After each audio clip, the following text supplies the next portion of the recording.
রান্নাঘরে জল খেতে ঢুকেছিলাম। ডাইনিং থেকে বউয়ের বাঁচ খাই গলায় অর্ডার এলো। বলি, কথাটা কি কানে যাচ্ছে? যাচ্ছে যাচ্ছে। এক কাজ করো তো, নুনের কৌটোটা এনে দাও তো। নুনের কৌটোটা কোথায় আছে? যেখানে থাকে। কোথায় থাকে? আমার মাথার উপরে। মাথার উপরে যখন ঢুকেছো তখন আমায় ডাকছো কেন? হাত দিয়ে নামাতে কোনো অসুবিধা হচ্ছে?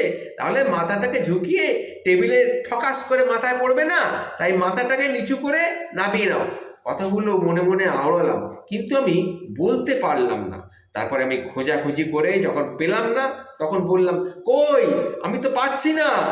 আরে পাবে কি করে? চকার মতো না খুঁজে ভালো করে দেখো, ঠিক পাবে। স্ল্যাবের ওপরেই রাখা আছে। কেউ আমাকে চকা বললে ফাটা গোড়ালি থেকে তেল চিকচিকে ব্রহ্মতালু অবধি চিড়িবিড়ি করে ওঠে।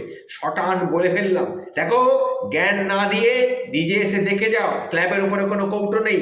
নিজে কোথায় রাখবে মনে করতে পারবে না, আর আমাকে চকা বলা হচ্ছে? শুনে বউ হ্যারিকেন বেগে, ডাইনিং বেগে একেবারে ময়দা মাখা হাতে রান্নাঘরে ঢুকে চিলের মতো ছো মেরে আমার চোখের সামনে থেকে নুনের কৌটোটা নিয়ে চলে গেল। আমি আর কি করব? আমি সুচিত্রা সেনের মতো ঈষৎ এইভাবে ঘাটটাকে বেঁকিয়ে তার দিকে তাকালাম। তাকিয়ে দেখিয়ে আমি বউয়ের দিকে বউ তাকালাম, যে বউ দিকে তড়িৎ বেগে রান্নাঘরে প্রবেশ করে আবার ততোধিক তড়িৎ বেগে সে রান্নাঘর থেকে বেরিয়ে চলে গেল। আমি আর কি করি? কিছুক্ষণ ভ্যাবলার মতো রান্নাঘরের স্ল্যাবের দিকে তাকিয়ে থাকতে থাকতেই বাইরে থেকে আওয়াজ এলো, ঢের ঢের চকা আমি দেখেছি, কিন্তু এমন নির্লজ্জ চকা আমি বাপের জন্মে দেখিনি। যারা যারা এই চকা শব্দের সঙ্গে পরিচিত নন, তাদেরকে বলছি, এটা আসলে কানা বিশ্লেষণের আল্ট্রা প্রো ভার্সন। যারা কানা তাদেরকেই আমার বউ বলে চকা। এটা একটা আল্ট্রা প্রো ভার্সন। কানা সম্বোধনের মধ্যে যদি বা একটু সম্মান অবশিষ্ট থাকে, কিন্তু চকা কথাটা শুনলে কেমন যেন একটু অবজ্ঞাসূচক ভদ্র গালাগালি বলেই আমার মনে হয়। বিশদভাবে ব্যাখ্যা করলে চকা কথার মানে হলো, যদি আপনার প্রয়োজনীয় জিনিসটি আপনার সম্মুখে থাকে, অথচ আপনি সেই জিনিসটি বাদ দিয়ে সব কিছুই দেখতে পাচ্ছেন, তখন আপনাকে নির্বিধিতায় বলা যায় আপনি একজন চকা পাবলিক। আর এই বিশেষ গুণটিকে বলা হয় চকামো। না, এটাকে চোখের সমস্যা কিন্তু নয়।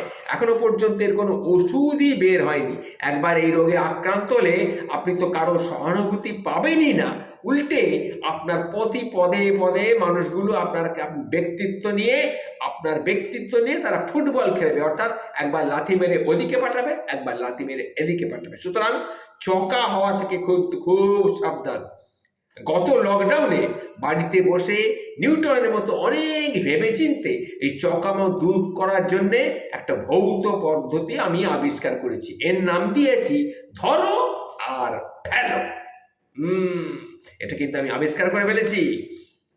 বাথরুম থেকে আমার বউ বলল, আনলা থেকে সবুজ নাইটিটা আমাকে হাত বাড়িয়ে দাও তো। আমি আনলা তন্ন তন্ন করে খুঁজে সবুজ নাইটি তো পেলাম না। ব্যাপারটা জানাতে বউ তখন আরো রেগে গেল। রেগে বলল, চকামানো আকারে একটু ভালো করে দেখো না, ঠিক পেয়ে যাবে।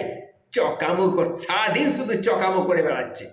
ফিরে এসে আবার ধরো আর ফেলো এই পদ্ধতিটিকে ট্রাই করতে লাগলাম। অর্থাৎ আনলা থেকে একটা করে জিনিস ধরছি আর নিচে ফেলছি, ধরছি আর ফেলছি। অবশেষে পেলাম, চোখের সামনেই সেই সবুজ নাইটিটা ছিল। সময় সাপেক্ষে পদ্ধতি কিন্তু কাজে আসছে, আমি বুঝতে পারলাম। আমার দ্বিতীয় চারিত্রিক গুণ হলো কুঁড়েমি। এটা নিয়ে আমি খুব একটা ভাবি না, কারণ অনেকেই এই গোত্রে বিলং করে।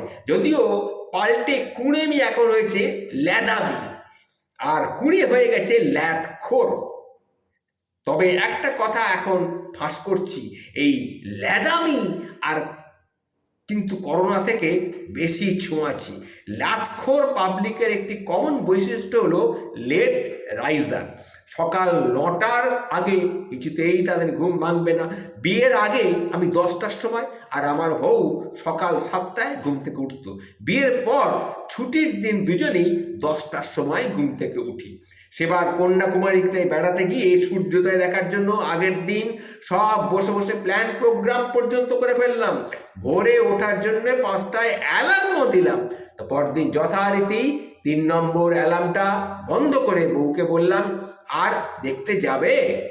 বউ তখন ঘুম ঘুম গলায় বললাম, কেন বলো তো, কেন কেন ডাকছো কেন? না মানে এত সকালে উঠলে সারাদিন শরীর ম্যাচ ম্যাচ করবে, তো তাই দিনের বেলায় সাইট সিনের মজাটাই আমাদের মাটি হয়ে যাবে। আমি কিন্তু শুনেছি এখনকার সানরাইজার খুব সুন্দর, তাই চলো তাড়াতাড়ি চলো উঠে পড়ি। দূর, বাদ দাও তো, সেই তো একই ঘটনা। আকাশ থেকে একটা সূর্য উঠবে, তার আগে একটু লালচে হবে, তারপর সূর্য মামা ফস করে ওপরে উঠে যাবে, আর তারপরে মেঘলা ওয়েদার হলে সব কিছু 12টা বেজে যাবে। তার মানে আবার একটা কি রিস্ক নেওয়া যায় বলো তো? রিস্কটা কি নেওয়া যায়? অবশ্যই তার থেকে ঘুমিয়ে পড়াটাই বেটার। এই বলে দুজনেই আবার শুয়ে পড়লাম। সব অ্যালার্মগুলো অফ করে দুজনে ঘুমিয়ে পড়লাম। আমার যুক্তিগুলো বউ বিনা তর্কে মেনে নিল, তার কারণ তার সাথে থেকে আমার সাথে থেকে সেও ল্যাদামির শিকার হয়ে গেছে। এই গুণটা খুব একটা কিন্তু চাপের নয়, ফলাও করে লোককে শোনালেও কোনো প্রেস্টিজ ফেটে ফুটে তরমুজ হয়ে যাওয়ার কোনো কিন্তু সম্ভাবনা কিছু নেই বললেই চলে। তবে চকামি আর ল্যাদামি যখন কারো ঘাড়ের উপর একসাথে এসে ভর করে, তখন কিন্তু কেস অটোমেটিক্যালি জন্ডিস হয়ে যেতে পারে। তার একটা ছোট্ট উদাহরণ আমি দিচ্ছি। ধরুন সকালবেলায় ঝোলা হাতে বাজারে যেতে আপনার খুব বিরক্ত লাগছে, রাতে ট্র্যাক প্যান্ট ছাড়ো, জিন্স পরো, জামা পাল্টাও, থলে নাও। এখন আবার নতুন হ্যাপা হয়েছে মুখে মাস্ক দিলেই নিজেকে কেমন যেন একটা বানর দেখতে লাগে। তারপরে ফিরে এসে আবার সব খুলে আবার বাড়ির পোশাক পরো। তাই একদিন ভাবলাম, ধুর, ট্র্যাক প্যান্ট আর খুলবো না, ওর ওপরই একটা ঢোলা জিন্স পরে নিলাম। পরতে বেশ কষ্টই হলো, না গরম আমার অতটা লাগে না, আর পায়ে তো একেবারেই না। বাজার থেকে ফিরে এসে বাড়িতে পরার সেই প্যান্টখানি আর খুঁজে পাচ্ছি না। কোমরের মধ্যে টাইট হয়ে বাবাজি উকি মারছেন, কিন্তু চকামির আশীর্বাদে তাকে আমি আর ধরতেই পারছি না। জামা খুলে ফেলেছি, নিচের দিকে তাকালেই একটার পর একটা প্যান্ট স্পষ্ট দেখা যাচ্ছে। আমি আমার ঘর, ডাইনিং, বাথরুম, রান্নাঘর তোলপাড় করে গরু খোঁজা শুরু করলাম। খুঁজছেই গরু খোঁজা থেকে শুরু করে ছাগল খোঁজার মতো হয়ে গেছি। তবু কিন্তু আমি আমার বাড়ির প্যান্ট আর পাচ্ছি না। বউকে তখন বেশ কাচুমাচু করে বললাম, আচ্ছা, আমার বাড়ির পরার প্যান্টটা তুমি কোথাও দেখেছো? মনে হয় তুমি তখন তো ফেসবুক করছিলে, তুমি কি দেখেছো? মোবাইলটা খাটের উপর রেখে আমার প্যান্টের উপর এসে প্যান্টটা পরে ছিলাম, এটা তুমি খেয়াল করেছিলে কি? বউ তখন উঠে এসে আমি যে প্যান্টটা পরে আছি সেটা ধরে মারলো এক টান। তৎক্ষণাৎ আমি চেঁচাচ্ছি, কি করছো সকালবেলায় এসো, তুমি কি করছো? বলেই নিচের দিকে তাকিয়ে দেখি যাকে হন্যে হয়ে খুঁজছিলাম সে আমার সাথেই কিন্তু ঘুরছে। এই পরিস্থিতিতে আমি এক পাটি দাঁত কেলিয়ে ব্যাপারটা একটু হালকা করার চেষ্টা করলাম, কিন্তু আমার দম্ভ প্রদর্শন পর্ব সেদিন বেশিক্ষণ স্থায়ী হলো না। কারণটা আর নাই বা বললাম, বেশি কিছু আর বলতে চাই না। এটাকে আপনাদের কিন্তু এইখানে এইটুকুতেই বুঝে নিতে হবে, আর আমি বেশি কিছু বললাম না, এটা খেয়াল রাখবেন।